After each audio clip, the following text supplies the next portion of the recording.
growing up in Oakland, let me put it to you this way. I had my first gun when I was in elementary. What's going on? What happened, man? Come on, man.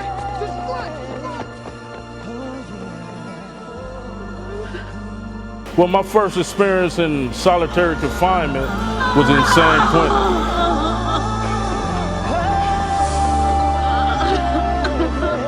I'm not saying glorified prison, jail, none of that.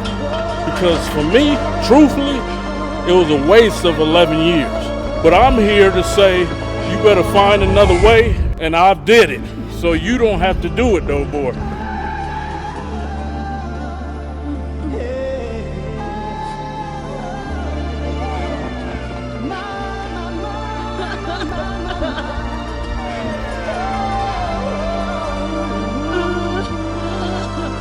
Neighborhood I lived in, you could look out the window, see somebody dead on the sidewalk. Kali means sharp, intelligent, fierce in Swahili, because I read and write Swahili, speak it fluently.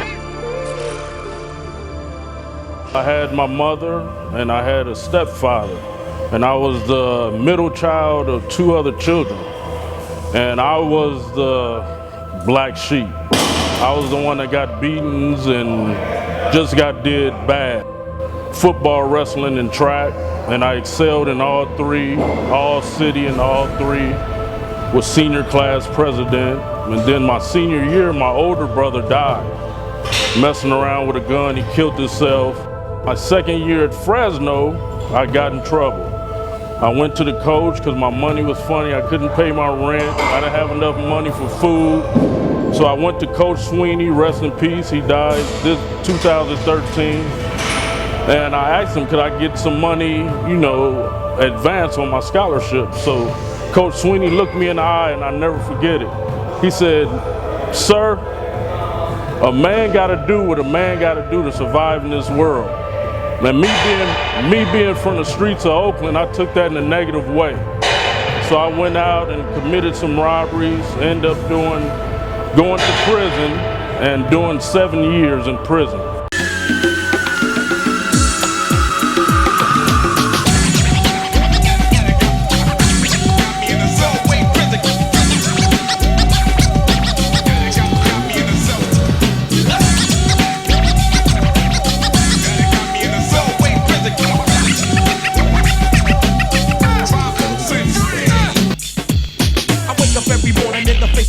Because I used to take the line and go. So now I'm living in prison and yo, it's like apartheid. Modernized slavery straight to the genocide. The seatbelt pump locked up to get beat down. Went down to his booty is broke down. Without a sound, the way was found was in a nightgown. And his booty was bloodbound. Mortified of AIDS, he died. I seen a brother do a suicide because his mother died. Lost all his pride and couldn't run and hide. To be horrified, can you even visualize? Locked and stock, no boots to knock with every female cop. Go sweat.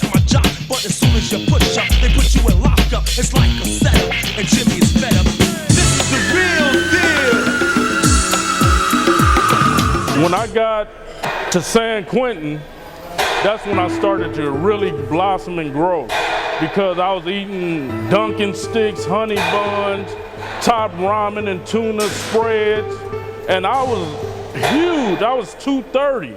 There wasn't no need for no steroids. The only time I heard of somebody taking steroids in prison was at Tehachapi prison I was at. And a big white guy, he was young too, he was like, I got some D-ball. I'm like, what the fuck is that? He like, oh, it make you big. I'm like, motherfucker, I'm the biggest on the yard. What I need some fucking, and it's $20 a pill? Man, I go get 4 cases of top ramen for that. And so, it wasn't no need for me to do all that because I was already swole as a motherfucker. So 1997, the word got out that the weights were getting took. I was in San Quentin. It was unbelievable. The weights were like our God, you know, and I had one workout partner, big as me, could have been a bodybuilder too. And so we were stressed out. So we was hoping that this was just a rumor. So one day, on the yard, everybody screaming like, hey, they coming to take the weights. And so they had inmates that were low level to help them help the correctional officers put the weights on trucks. So we started throwing rocks at them and socks and oranges, milks, everything. We were stressed out. So at that time, when the rumor had hit, I had devised a way in case they did take the weights, how to improvise. I said life ain't fair. I said life ain't fair. Life ain't fair.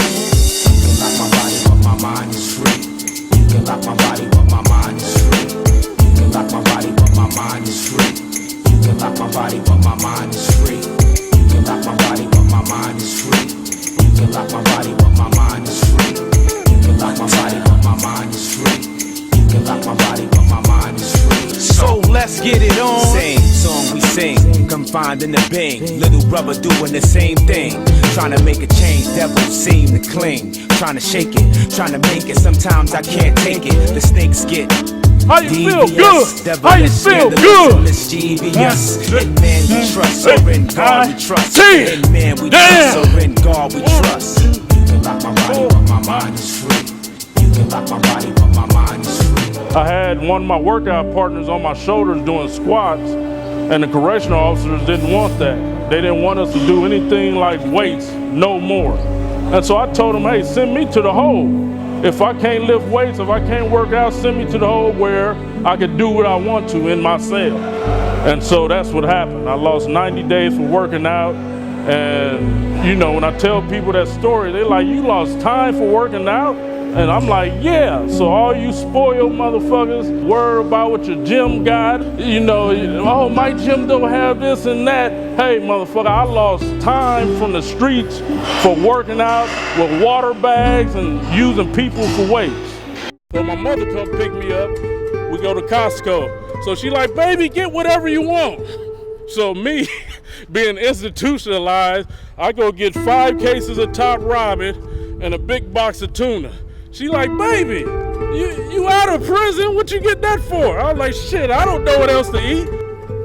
Me, truthfully, it was a waste of 11 years. And the reason I say that is because I was dealing with robbers, killers, stealers, the most conniving people on the earth. And yes, I tried to bring positivity to them with knowledge, fitness, and trying to get these guys to look at life in a different way. But 99.9% of the guys that I dealt with in there went back or they dead.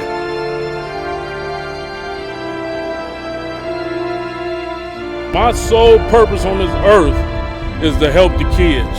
I started my foundation, ex-con to icon, where I'm going into juvenile halls, prisons, CYAs. I'm going to the inner city schools where people don't want to go. And I'm showing these kids that, hey, you don't have to use the negativity that you involved in your community for negativity. So I did my first competition, was the Orange County Classic. And I took first place, heavyweight. From then on, my life improved. Now his future is gone because he chose to rob when all he had to do was go and get his punk ass a job. So take notes if you will. This ain't no ordinary rhyme. It's a message, my friends. Only losers do time. You ever wondered, have you ever had a notion in your comic book reading ass mind, what would happen if ever, by chance, Superman met the Hulk? Well, goddammit, stay tuned, motherfuckers. Peel your motherfucking eyeball. Devastation is about to take place.